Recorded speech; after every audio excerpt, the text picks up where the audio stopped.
Segundo bloque de informaciones aquí en el noticiero de nuestra gente. Vaya un abrazo especial a la ciudad de Las Breñas, a la capital nacional del inmigrante. Y precisamente estamos con alguien que vivió en Las Breñas, un breñense de corazón, ¿no? Y en resistencia por adopción. ¿Qué tal? ¿Cómo le va, señor juez Ricardo Mianovi? ¿Qué tal, Marcelo? ¿Cómo te va a vos, a toda tu audiencia? Y bueno, mencionaste mi pueblo, a toda la comunidad de Las Breñas, especial y afectuoso saludo. Bueno, la verdad que sí, ¿no?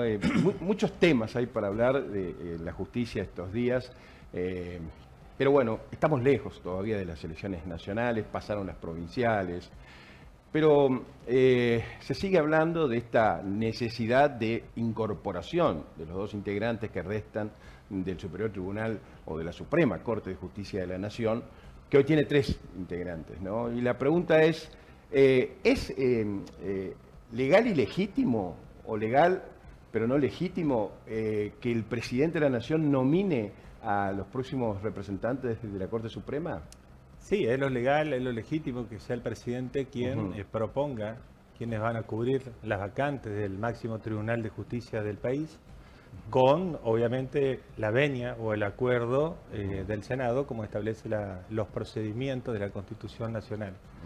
En ese contexto, obviamente creo que es una tarea pendiente que, por lo que se ve en los informativos, sería próximo a cubrirse, próxima tarea a realizarse. Nosotros estuvimos leyendo y la Corte Suprema tenía 9 integrantes, sí. Después pasa a 7 integrantes y después con la reforma durante, entiendo que la presidencia de Cristina Fernández de Kirchner, llega a 5 integrantes. Digamos. Sí. Hoy hay 3.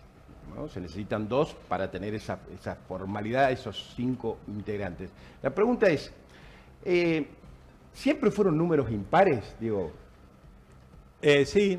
¿De dónde viene? Porque digo, la Cámara de Diputados del Chaco tiene 32 integrantes. Claro, no es. Y en caso de desempate, desempate la presidenta o presidente, en este caso es Carmen Brito, la presidente. ¿Y en la Corte Suprema? Bueno, hay un procedimiento, hay una formulita de las mayorías que, bueno, que hay que explicarlas. Sí. Pero independientemente de 9 a 3 que actualmente tiene, obviamente es de público conocimiento.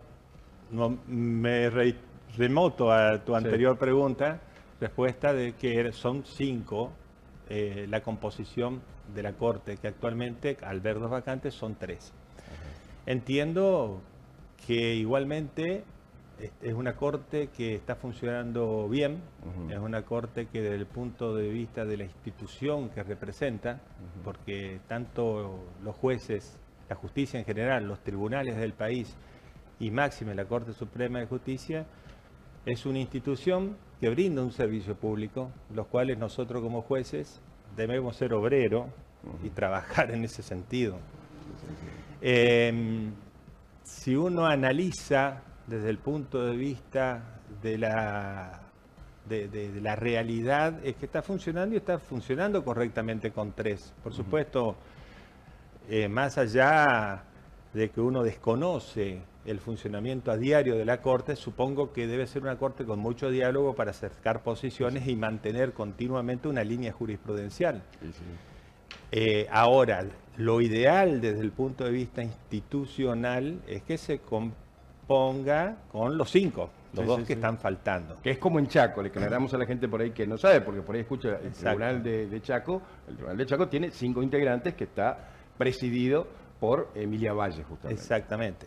Ahora, si vos analizás los últimos 20 años de la jurisprudencia de la Corte, indudablemente que como institución funciona muy bien, independientemente que tengan los 3, los 5, y aún si amplían a 7 o a 9, creo que no va a haber mayores cambios en cuanto a la línea jurisprudencial, porque los fallos no se cambian de un día para el otro. Podemos tener disidencias, podemos sacar un fallo similar o un fallo distinto, mejor dicho, pero la matriz va a ser igual. ¿Se entiende? Sí, Matices diferentes con una matriz igual. Sí. Pero todo lo que sea los derechos sociales, de los derechos más vulnerables, los derechos de la libertad de la expresión, los derechos de los fallos que hicieron a la coparticipación federal justamente de las provincias, no ha cambiado ni creo que cambie. Reitero, puede haber algo poquito diferente, pero con una matriz igual. Claro. Entonces, en ese sentido, creo que una corte prestigiosa. Hay vacantes, y estuvimos leyendo, en Rosario, por ejemplo, hay muchas vacantes, aquí en el Chaco. Usted es un juzgado integrante, un juzgado multifuero, digamos, que se demoran también, seguramente. Hay intereses políticos, intereses económicos, intereses partidarios. Pero si usted que viajó por muchos lugares, estuvo en Washington, integra también un organismo del Mercosur, si usted tiene que hacer un análisis de cómo hoy está funcionando la Corte Suprema, más allá que lo dijo muy bien, con su mirada hacia el interior del país. Es lo mismo, digamos, no, digamos, todo está... Sí. Digo, está en todos lados, pero atiende en Buenos Aires. Bueno, sí. En el Poder Legislativo, el Congreso se define en Buenos Aires. Las negociaciones pueden darse con el interior, pero ¿usted cómo lo ve desde acá? Desde acá, como juez federal, que somos 3 en el Chaco y de los cuales 2 somos titulares, y como integrante de la Asociación de Magistrados y Funcionarios de la Nación, que presido la Comisión de Mercosur, porque también esa fue una disputa entre las listas política judicial que tenemos dentro de la asociación, bueno, dijeron, el que preside la Comisión de Mercosur tiene que seguir en el interior, lo más cerca posible a los países del Mercosur. Sí. Obviamente que en la práctica todos tenemos que terminar en Buenos Aires, hacer las reuniones, las gestiones pertinentes. Pero hay otra mirada. Hay otra mirada. De hecho, sí. Ricardo Lorenzetti, integrante hoy, es de Rafaela. Es de Rafaela. Entonces, si a mí me preguntan, yo creo que una visión del interior de un juez es muy distinto, y más lo que ahora se habla mucho, por eso se habla mucho de las reformas, se habla mucho de las vacantes, pero si uno ve, como dijiste vos, Lorenzetti viene desde el punto de vista académico a la Corte. Lo mismo de Rosenkrantz, o viene fomentado por la actividad privada, y el doctor Rosati también incursionó en la política, y los 3, la verdad, que es un placer leer su fallo, porque son solventes, jurídicamente hablando, y más allá, porque, a ver, todos tenemos o podemos tener una ideología política. Lo que no hay que hacer es irse a ideología política, politizar la justicia. Y yo creo que en esa vara es muy importante lo que hacen los máximos tribunales, como también acá, voy a hablar por mí, voy a hablar por la otra jueza. Creo que nosotros fallamos con forma de derecho continuamente. Es muy distinta, como se dice, la trinchera, el día a día, que tenemos que resolver cuestiones multifuero, que pasás de un tema penal a una cuestión no penal, donde todas las cosas son importantes, donde por ahí lo que más vende es lo penal, ¿me explico?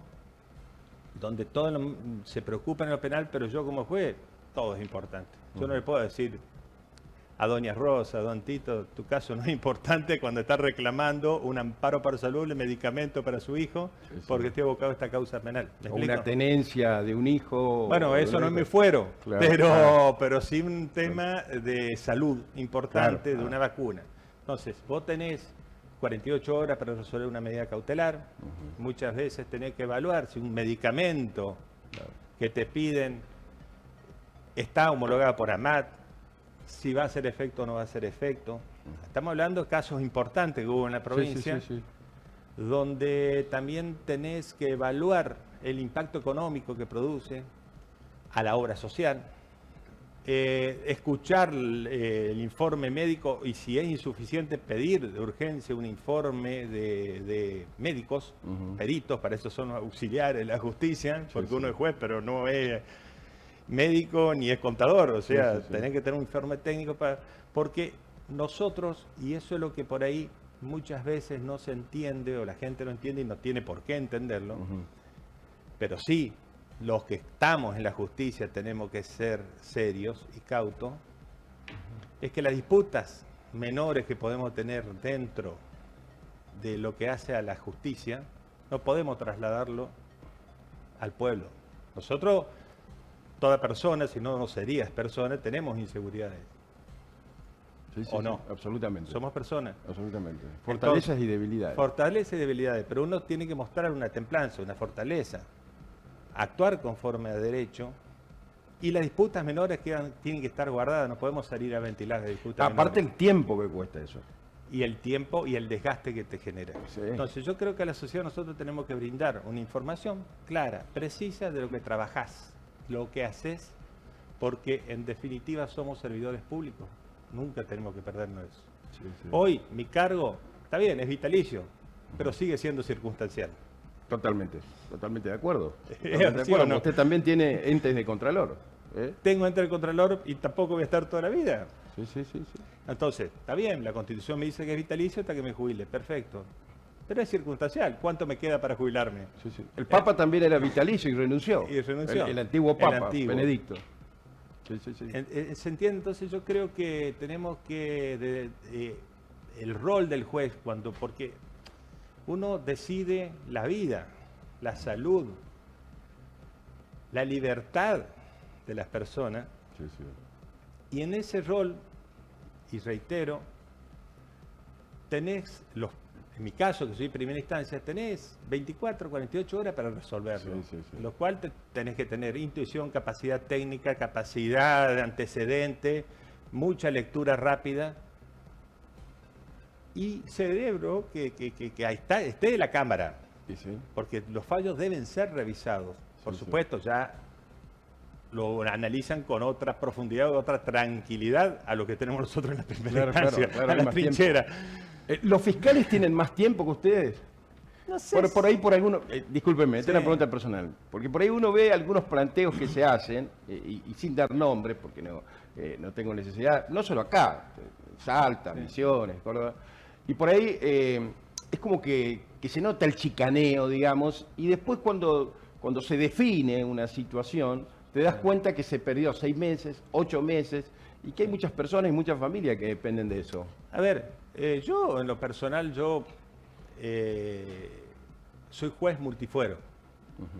Los fiscales de acá, si bien sí, son multifueros, pero en realidad están abocados más a la parte penal. Claro. Ellos no opinan un amparo por salud. ¿Me explico? Sí, sí, sí. A lo sumo, en la cuestión de competencia, que te pueden decir en 2 renglones, usted es competente o no es competente. Pero nada más, no hay una ayuda o una estrecha colaboración en el trabajo como es en la materia penal. ¿Me explico? Como es o como debería ser. Cruce de informe, si bien no está el sistema acusatorio implementado que empieza en diciembre, pero sí nosotros los jueces delegamos la investigación, y en ese devenir de las cosas debería haber una comunicación fluida y ese intercambio de comunicación, de documentación, porque, reitero y siempre lo dije, nosotros tenemos un tiempo que hay que cumplir. Ese tiempo, yo hasta el día de hoy me pude haber trazado en algunos expedientes, pero normalmente dentro de los 10 días de indagados resuelvo la situación procesal de las personas. Reitero, la circunstancia de que yo resuelva la situación legal de las personas, el procesamiento, lo hago con un escueto margen de prueba. ¿Me explico? Sí, Que a mí me alcanza para decir, con esta poca prueba que tengo, te dicto el procesamiento, Claro. o te dicto el sobreseimiento, o te dicto una falta de mérito en un estadio intermedio para recabar más pruebas. Exacto. ¿Estamos? Cámara después, con un poquito más de tiempo, puede confirmar o revocar. Pero en realidad el verdadero sentido de la justicia es en el Tribunal Oral Federal, donde las personas deben ir a aportar todas las pruebas, donde hay un debate, donde hay una oralidad, donde cada uno ahí puede llegar a esa inmediación entre jueces, defensa, fiscal, donde tenés un montón de pruebas ya colectadas, digamos, Claro. y resolver si lo condenan o lo absuelven. Claro. Por eso yo creo que los jueces de instrucción, los fiscales de primera instancia, tenemos que actuar rápido. y elevar la causa a juicio cuando ya no hay más pruebas pendientes. Sí, sí. Reitero. Porque se dilata, ¿no? Hablemos lo que pasó, por ejemplo, en la reciente causa Megamundo, ¿no? Donde ustedes le están ratificando una decisión que usted ya la había tomado, ya en segunda instancia.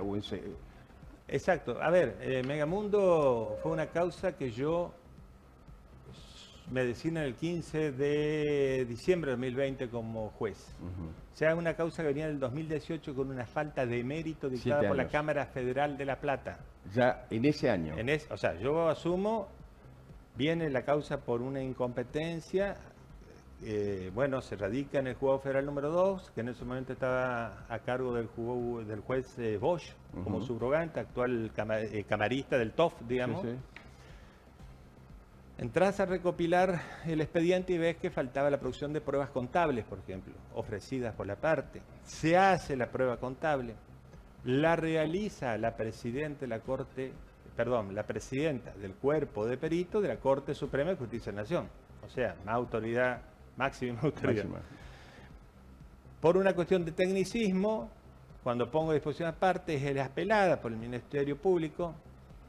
Cámara de la razón al Ministerio Público, se vuelve a revisar por el mismo órgano la pericia esa, demoraron un año más, obviamente, por muchas documentales, muchas personas, muchas pruebas, concluyeron en igual sentido, y ahí fue cuando yo, en mayo del año pasado, dicto el sobrecimiento para la familia Villalba y el procesamiento para las otras partes del proceso, que no es solamente Villalba. Procesamos una parte y Villalba dictamos sobreseimiento. Fue confirmada en su totalidad por la Cámara y el día viernes fue confirmada por Casación Penal de la Nación.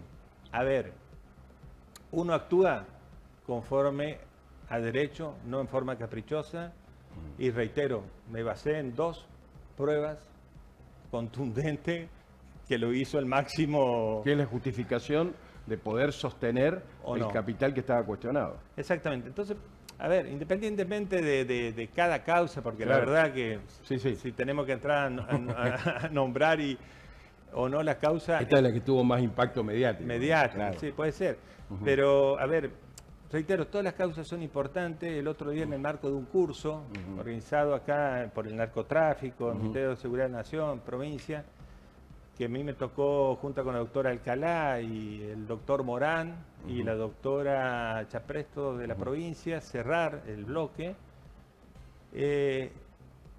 Lo que manifesté a las fuerzas en el trabajo cotidiano que hacen, que es muy admirable, porque en realidad los jueces recibimos la información que ellos nos brindan desde el campo, desde el impenetrable, desde la ruta de Castelli, con poca señal, con mal clima. Pero yo siempre digo que tiene que estar el respeto a la persona. O sea, no podemos estigmatizar a las personas, porque uno es inocente hasta que por sentencia se declara culpable. Entonces, vas a tener una condena social y probablemente en el tiempo la condena no fue legal. No tuviste una condena legal, pero tuviste una condena social. Que es la peor. Que es la peor. Entonces, yo creo que en ese sentido tenemos que ser serios quienes estamos sentados en un escritorio. Creo que tenemos que estar preparados. Uno, que tenemos que ser probos sí o sí. Tenemos que estar las 24 horas al servicio de la justicia. Reitero, no tenemos que subirnos al tapete porque es circunstancial el cargo que tenemos. Porque siempre hay alguien que tiene un poquito más poder que uno. Si vos te crees que sos el más poderoso, estás equivocado. Creo que hay que ser humilde. Y sobre todo, dictar en tiempo y forma las resoluciones para que sean revisadas. En el marco de esta charla yo le decía, el que trabaja se equivoca. Eso no hay problema. ¿Cuál es el problema? Miles de veces yo dicté una resolución, me han apelado, me han revocado, y me di cuenta que cometí el error. Está bien, la subsano, ese es el fin de la justicia, en instancias revisoras. Pero nunca con ensañamiento. Sí, sí. Eso es lo que hay que no perder, esa objetividad. Nunca el aislamiento. Y contaminado todo por toda esa toxina social que son las redes sociales. Más allá de los medios también, que nosotros también en muchas cuestiones tenemos que hacer una autocrítica. Hoy por hoy las redes sociales generan una influencia que después finalmente se fuma cuando hay una condena real, pero ya está la condena social. Claro. Es Sí. difícil abstraerse. ¿Cómo hace? ¿Cómo hace? Bueno, a ver... Sale a caminar, a dar unas vueltas antes de seguir con el expediente. Seguí con el expediente. Bueno, Bueno, agarra el celular. Yo últimamente me tomé la costumbre al mediodía, salgo a caminar jugado hablando por teléfono, no sé Claro. para dónde, pero me camino Claro. un poco para relajarme y vuelvo y me siento otra vez. Vos sabés que soy una persona que gracias a Dios vivimos en una sociedad tranquila, Si nos conocemos todos. nos acá. conocemos todos. Sí, sí, sí. Hay gente que me conoce, yo me voy y me siento a tomar un café con mi señora y no ando acompañado con custodia, no necesito. Sí, sí. La custodia mía es Dios. Sí. Y si me tocan que me maten, y bueno, me matarán, no sé, ¿entendés? Sí, sí. Pero yo no Es la providencia, necesito... es el destino. Es el destino. Claro. Yo no necesito... A mí la mejor de la felicidad que me da es que la gente me saluda. Sí, sí. Yo me doy un café y me encuentro con mis viejos amigos y amigos nuevos de hace años, o, a ver, amigos en el sentido muy amplio, Sí, gente sí, por conocida, supuesto. que uno tiene un cariño. Y ese para mí es lo mejor.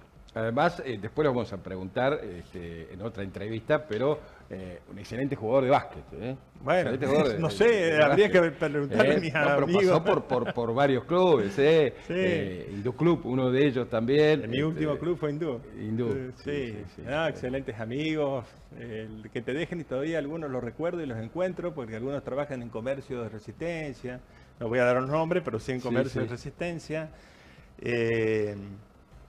Con algunos compartí viajes, con algunos, bueno, ahora me une cierto parentesco. Y sí. Porque las hijas crecen, entonces Sí. te une ciertos parentescos con algunos. Y sí. Pero bueno, todo bien. Señor juez, así como lo económico, como el dólar o la inestabilidad del dólar en un tiempo, la inestabilidad inflacionaria, digamos, incide en nuestra imagen institucional hacia afuera y frena las inversiones, frena nuestra imagen. Entiendo que también la justicia, si bien es cierto que hay cuestiones locales que se definen, no se definen cuestiones sobre el mundo, porque la justicia es argentina, pero institucionalmente también incide en nuestra imagen. Sin duda, porque a ver, la inseguridad jurídica se la da de la primera instancia hasta la última. Si vos me decís, en mi humilde opinión, Marcelo, estuvimos hablando de la Corte, Sí, sí. la que refleja la seguridad jurídica en un país es la Corte. Entonces yo creo que la institución de Corte, con sus fallos, y yo creo que en ese sentido la Corte viene manteniendo, reitero, una línea jurisprudencial Con dos integrantes acorde, menos, pero viene pero trabajando. viene trabajando acorde a sus lineamientos con otros jueces que los precedieron, porque, a ver, 10 años atrás había otros jueces. Sí, sí, sí, sí. Yo creo, la verdad, que eso es la seguridad jurídica que hay que brindar. Es la Corte la que brinda lo que refleja el país. Sin perjuicio, los jueces de primera instancia y Cámara ayudamos a eso, porque no podemos, reitero, decir o hacer cualquier cosa. Las disputas menores las tenemos que dejar adentro de la casa. Yo no puedo transmitir una inseguridad a vos, a los chicos que están atrás de cámara, a la cualquier audiencia. persona. Sí, sí. La inseguridad que yo puedo tener como cualquier persona, yo en el momento de firmar una sentencia, tengo que estar serio y seguro de lo que estoy firmando. Si no, no puedo ser juez. Tenés que tener templanza necesaria en ese momento, porque hay muchos factores sociales, económicos, que tenés que merituar antes de sentenciar. Reitero, un ejemplo, y sin entrar en detalles, digamos, medicamentos caros.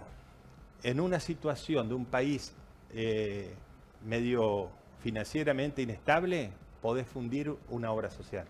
¿Se entiende? Sí. En un país estable, con un próspero economía, no pasa nada. Tenés que merituar uno eso. Segundo, ese medicamento ¿ese tratamiento es bueno o es malo? ¿Y cuándo llega, no? ¿Cuándo llega? Tercero, ese costo de ese medicamento, ¿a cuántos dejas sin cobertura, tal vez por un cáncer más normal, más tranquilo, pues las drogas son más baratas? ¿Me explico? Sí, sí, sí. Entonces, son una serie de circunstancias que, reitero, la gente no tiene por qué saber, pero es uno, diariamente tenés que mirar, Sí, sí. evaluar el impacto. Reitero, un juez, primera, segunda, tercera y corte, tenés mucha responsabilidad porque decidís sobre, reitero, derechos humanos, decidís sobre la vida, sobre la libertad, sobre la salud de una persona. Entonces, futuro de las empresas. futuro económico. Entonces vos no podés gobernar. Está claramente los roles diferenciados.